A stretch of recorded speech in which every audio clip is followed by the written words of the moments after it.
and welcome to Our American States, a podcast from the National Conference of State Legislatures.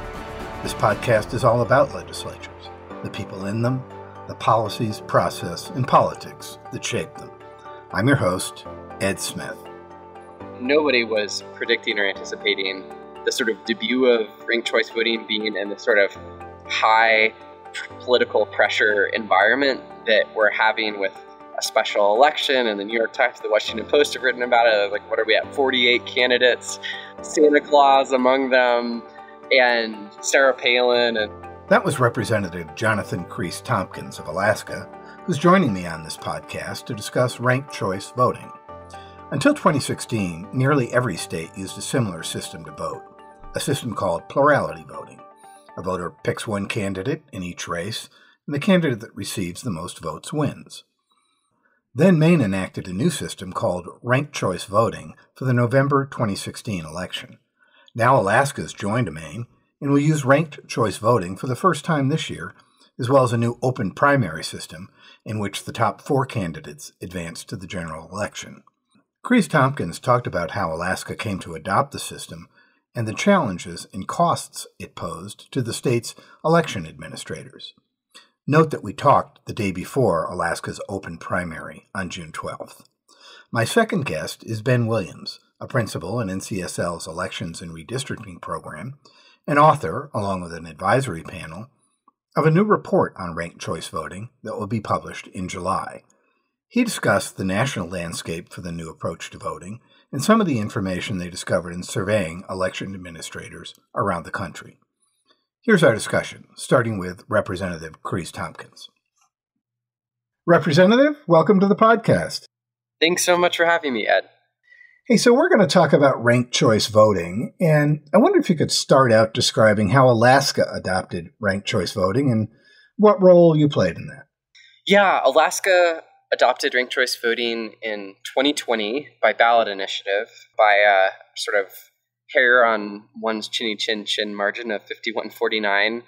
The ballot initiative also included other components relating to transparency and disclosure of dark money in elections and a few other things, but probably the centerpiece of the initiative, the most substantive policy change, was adoption of an open primary ranked choice voting system. We're on the precipice of our first ever ranked choice voting administered election, which is actually a special election for our open congressional seat that was created with the passing of Congressman Young. That's going to happen this summer.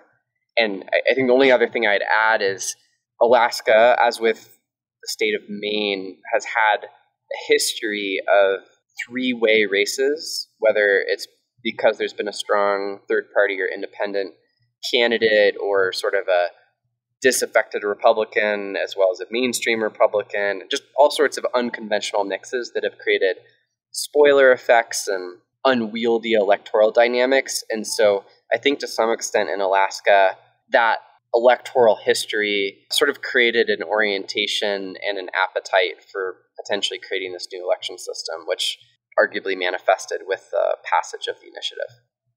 Well, I think those of us who are interested in elections always do watch Maine and Alaska because they're often some of the more interesting races in the country because of that three-way dynamic. Let's talk a little bit about money. That's always something I think your fellow legislators are probably interested in knowing about. And I wonder, in Alaska, what was your experience with the cost of switching to ranked choice voting? Through the initiative, there was a little less than $1 million that was effectively set aside for one-time adoption and implementation costs. There was tabulation machines that needed to be procured, programming on the back end with the Division of Elections, a lot of public education and information-related investments. And I think there's also sort of a harder to calculate going on incalculable sort of cost just in terms of political resources and energy, both within the executive branch and the Division of Elections, but also legislators and other sort of opinion and public leaders in the state to socialize the new concept, help people wrap their minds around it, that has been sort of across the board. How about the technology? You mentioned the tabulation machines. From what I understand, in some cases, machines can be reprogrammed with new software. In other cases, new equipment is needed. What was your experience there in Alaska? My understanding is that DOE had to purchase 100 plus new tabulators for RCV. However, I don't know, in other jurisdictions how transferable or adaptable existing technology is in making the conversion to RCV. I realize that can sort of be disincentivizing upfront costs to conversion for jurisdictions. I'm just wondering, from your perspective, was it worth it? Is it a better system than than the traditional system?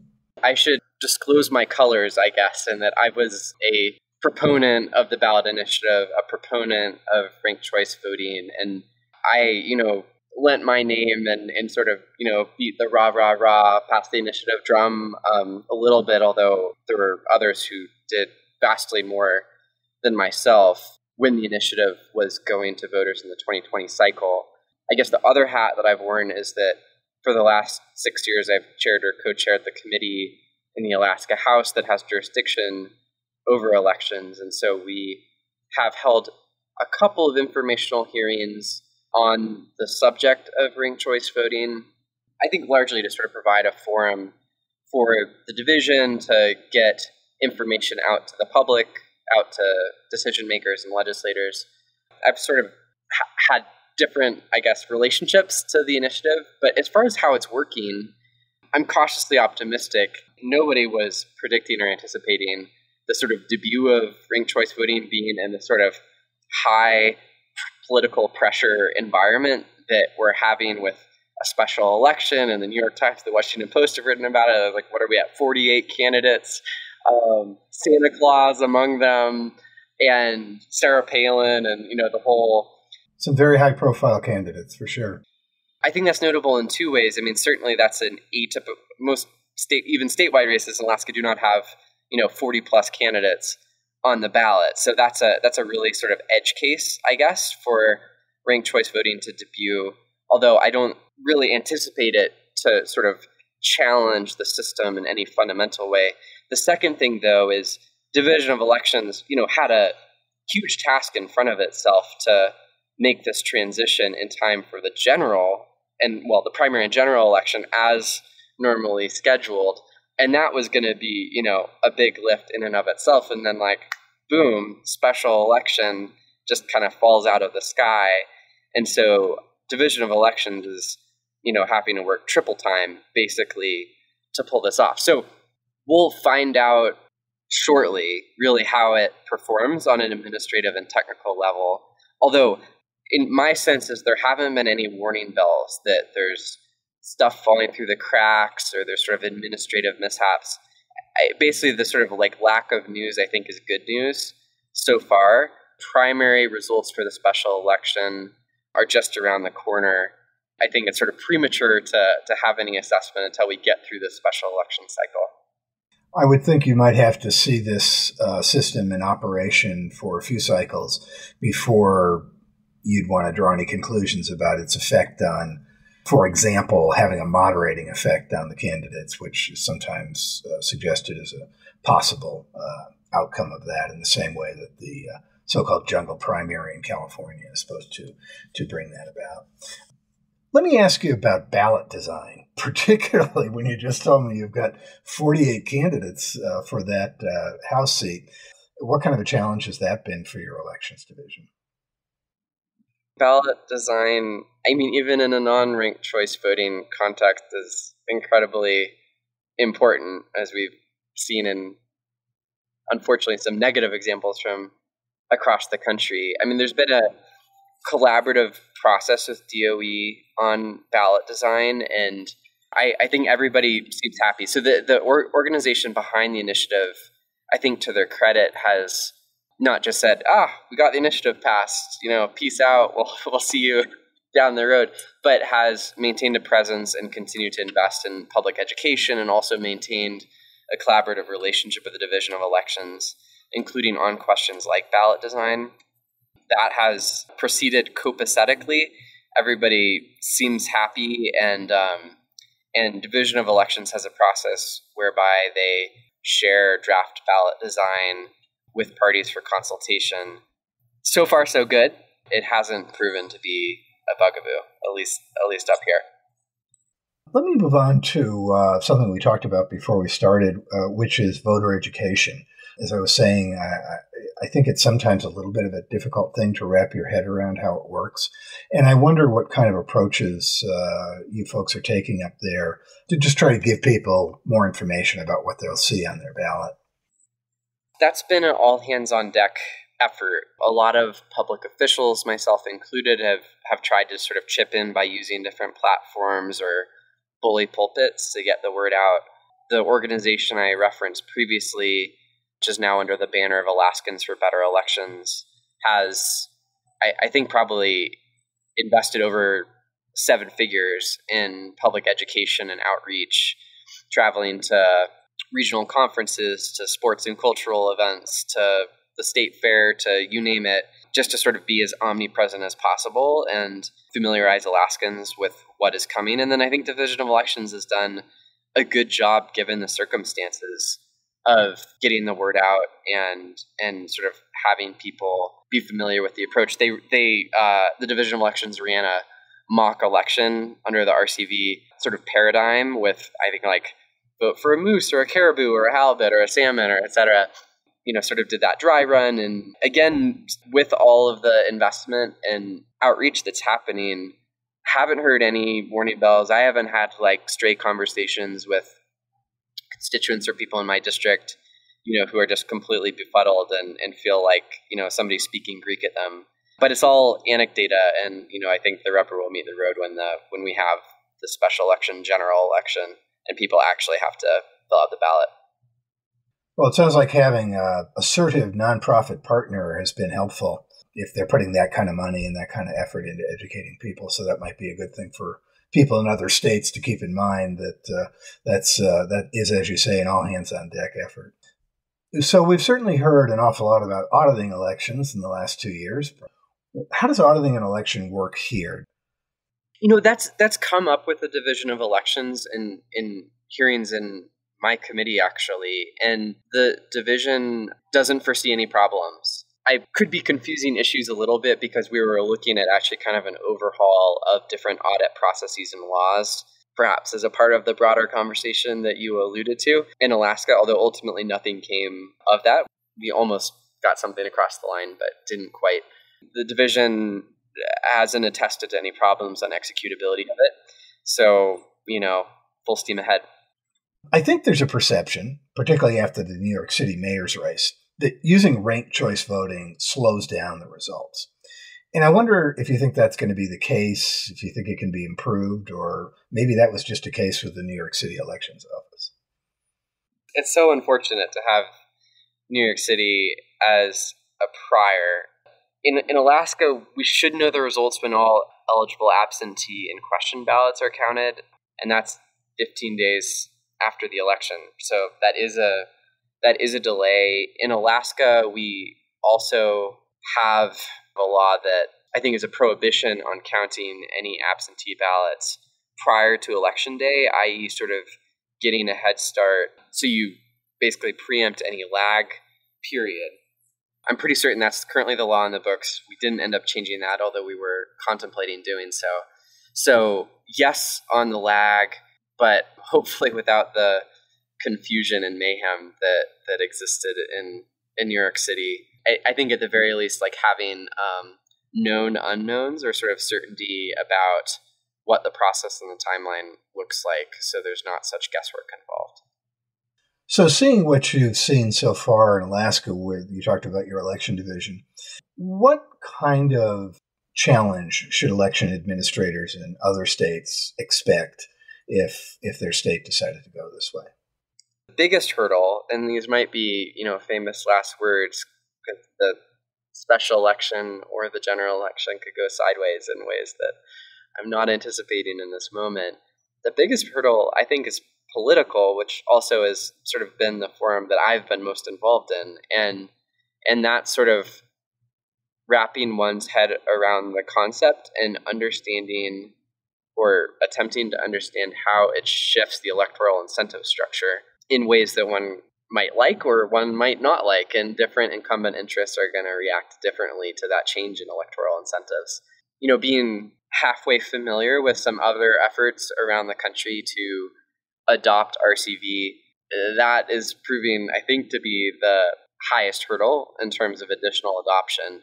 The technical questions, the administration, I think that's all secondary to sort of political will. I am wanting to think once RCV sort of has its day in the sun, especially with an open primary function, which I think is really worth naming, that what we have in Alaska is pretty fundamentally different than what exists in Maine.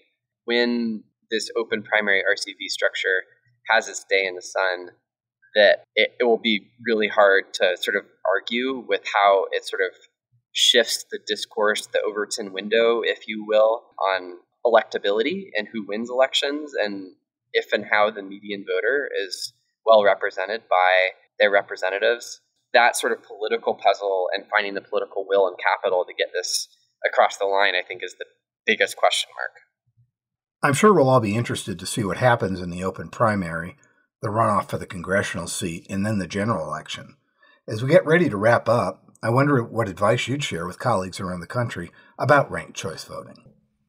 2 pieces of advice. One, do it. Because I think the country desperately needs, innovation is kind of a wishy-washy word, but innovation in its election systems, and maybe the less wishy-washy, more substantive exhortation I would offer is that we really need election systems that represent, in a representative sense, the electorate and don't create what I might describe as sort of distorted outcomes in terms of the median voter not being represented, or that a majority of the minority can constitute the slate of elected officials that might exist from a certain jurisdiction.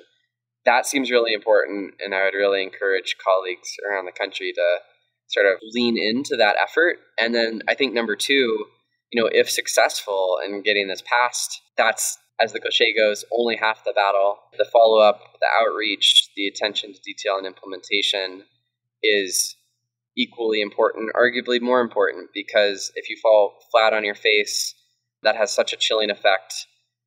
Unfortunately, as we've kind of seen in New York City, and the sort of negative reverberations that have occurred from that election cycle, it creates a chilling effect on other people who might be interested in trying to adopt it. So really nailing the execution and sticking the landing, super important, and just keeping that in mind if trying to get this passed. Representative, thanks so much for taking the time to talk about this. It's a subject I find just fascinating, and I will be watching the results in Alaska closely. You take care. Thanks so much, Ed. I'll be right back after this with Ben Williams from NCSL.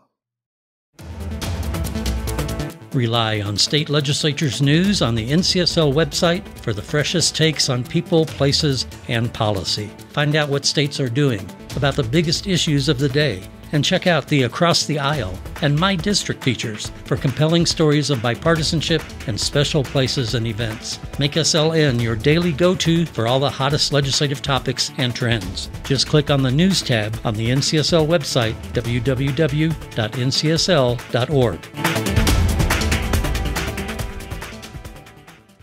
Ben, thanks for coming on the show. Thanks for having me, Ed.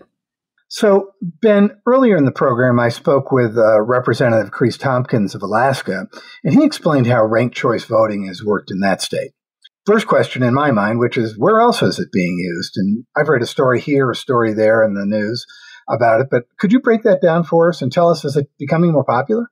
Ranked choice voting isn't used widely in the United States, but it has been gaining steam lately. So if you look at the website of the organization called Fair Vote, which is a ranked choice voting advocacy group, there are 53 cities and counties that use RCV for all voters in their next election. There are 2 states that do it, Maine and Alaska, obviously. Beyond that, there's a handful of states in the Deep South that use ranked choice voting for specific kinds of voters. So, in the South, there are states that have runoff elections. You're familiar with them, Louisiana, Alabama. You've heard of these elections before. Sure. In order to comply with federal law for their runoffs that they have, military voters who are overseas and overseas voters who still vote in state are sent ranked choice voting ballots in case the race goes to a runoff. So there are specific applications in some states where it's used.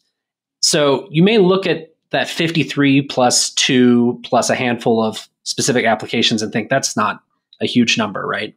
But less than 10 years ago, there weren't any states using ranked choice voting for all of their voters. So it's increasingly common and popular. Both Maine and Alaska voted for it via citizen-led ballot initiatives, despite one state being red at the presidential level and one state being blue. So it has traction, certainly. As you mentioned, this was not a big deal for a long time, and in the time that I worked at NCSL, I do remember one time trying to build an animated graphic to show how ranked choice voting works. I think it might be still hanging around on the website somewhere, but it hadn't been a big focus of your program. Now you are, and I'm wondering what this new project is that you're working on. Sure, Ed. So we're looking into several under-researched aspects of ranked choice voting. Like all NCSL projects, we aren't taking a position on the merits of the policy or the wisdom of enacting it. So our work is really targeted at those minute details. Think what factors affect the cost of switching to ranked choice elections from a traditional plurality winner election or a runoff election, like I mentioned earlier, or when a state, city, or county chooses to adopt ranked choice voting for some or all of its elections, how many pieces of equipment or types of software need to be replaced on average, stuff like that. So we're writing a report, and our report will include details on the policy side, the things that if you look at advocates, they talk about, like, does ranked choice voting lead to less political polarization? That's a common claim you'll see from advocates. So we summarize the existing research on that. Another one is, does ranked choice voting lead to any unique election security issues? We address that as well. But the bulk of our research, it is focused on detail-oriented administrative questions, not policy questions. Let's get into it a little bit then. What would in that area, what would some of the key findings be, the key takeaways that legislators might want to think about? So it's focused on details, but I'll go into a couple of questions and give you some of the answers that we found. You can imagine that it's tough to get information on ranked choice voting when only 50 or so cities and counties are using it. That's a pretty small sample size for a policymaker to analyze. So what we did is we sent a survey to every election office in the United States that administers ranked choice voting elections. While not all of them responded, of course, a majority did. And one of the questions was, what is the average cost of switching to ranked choice voting? So I think those initial transition costs, not the recurring long-term costs over a plurality election. We found that the average cost for a city or county to switch is around $154,759. Like, that was the average on the nose. If you remove the outliers, it drops significantly to just under $40,000. The reason that's such a dramatic change is that the most expensive jurisdictions spent dramatically more money than others. And that's largely a factor of size. A lot of these municipalities that are switching to ranked choice voting are relatively small, but there are a couple of really big cities that have adopted it as well. That's one question. Another one is directly related to the question of costs was the average number of types of equipment that need to be changed to run an election using ranked choice voting. So you can think things like, when you go into a polling place, the machine that marks the ballots. A lot of places now, they use optical scan ballots for elections, but you have the option, instead of bubbling it out in some cities and states, to fill out on a touchscreen, and then it prints out an optical scan paper that you can review before you feed it into the feeder. That tabulation machine, which is like a big iPad, does it have the capability to present a ranked choice ballot? And then the machine that tabulates the ballots itself, can it tabulate using ranked choice voting?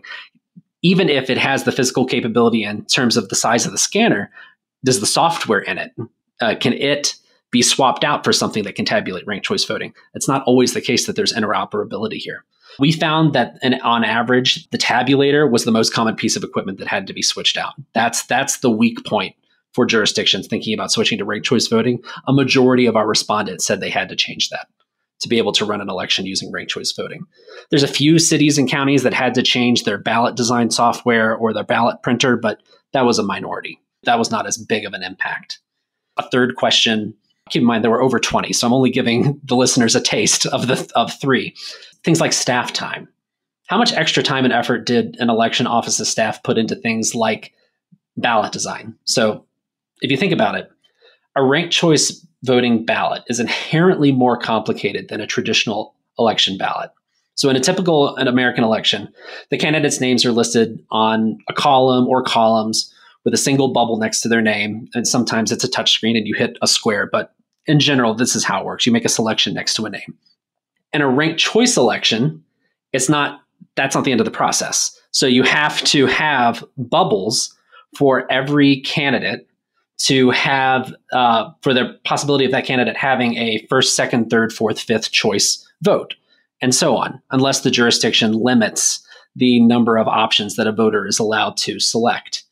And so as you add more candidates on the x-axis, thinking about like a graph, on the other axis, you're going to have more and more bubbles, and it's increasing exponentially.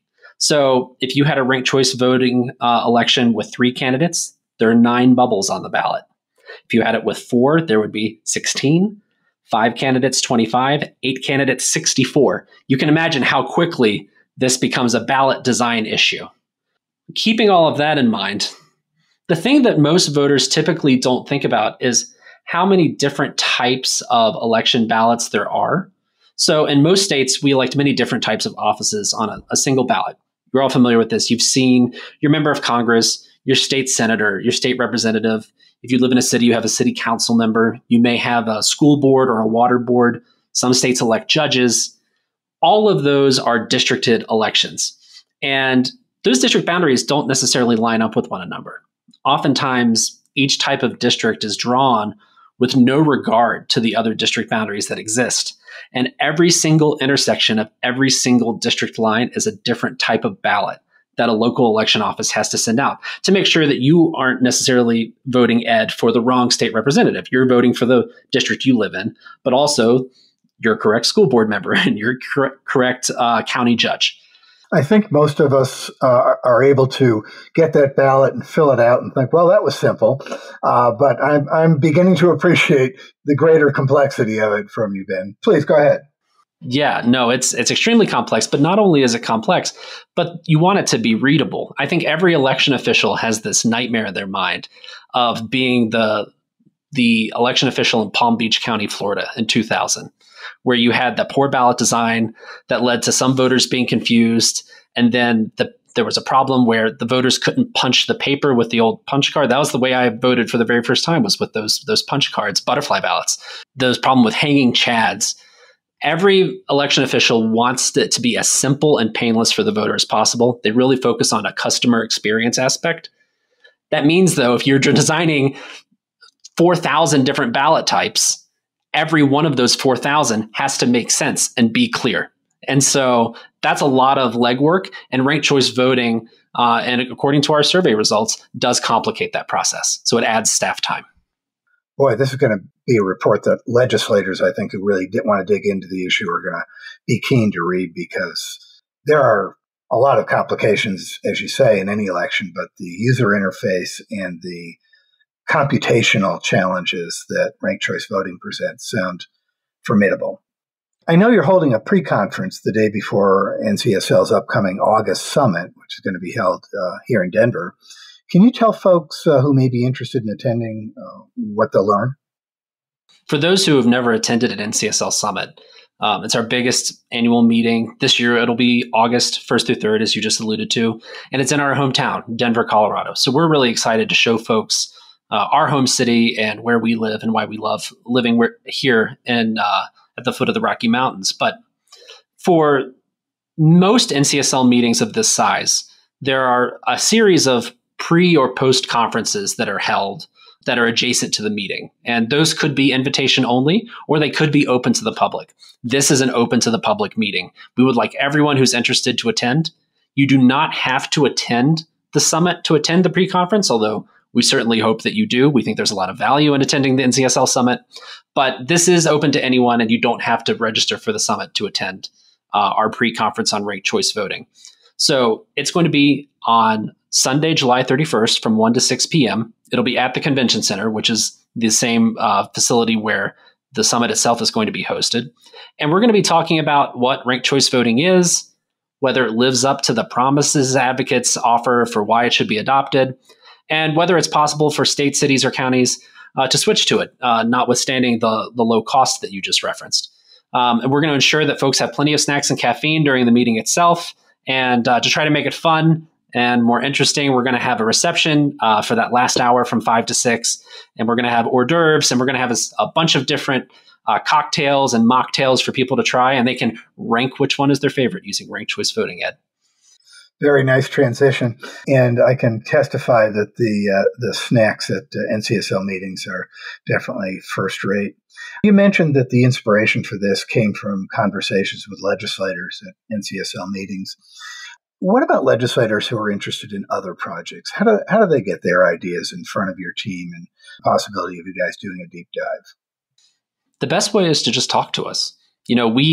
We like to think that we keep the pulse on what our members are interested in. And we certainly put a lot of effort into tracking legislative trends and talking to as many people as we can. But the best way for someone to get an idea in front of us is to just reach out. You can either call us on our numbers. All of our phone numbers are on the NCSL website. I'm sure that I can give you something to put in the podcast description, Ed. You can also just email me. My email address, every email address at NCSL is just our first name dot last name at ncsl.org. Pretty easy nomenclature to remember. Anyone at NCSL would love to talk to a legislator or legislative staff about a policy area that they're interested in. And if we don't have a lot of resources on it, we want to make sure that we get that for you, because I guarantee if you reach out and ask, you're not the only person who's thinking about it. So this is about being member-oriented and member-driven, like everything else we do.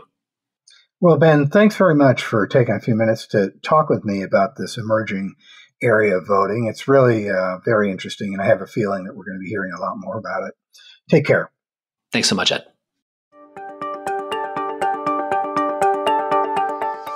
And that concludes this episode of our podcast. We encourage you to review and rate NCSL podcasts on Apple Podcasts, Google Play, Pocket Casts, Stitcher, or Spotify. We also encourage you to check out our other podcasts, Legislatures, The Inside Story, and the special series, Building Democracy. Thanks for listening.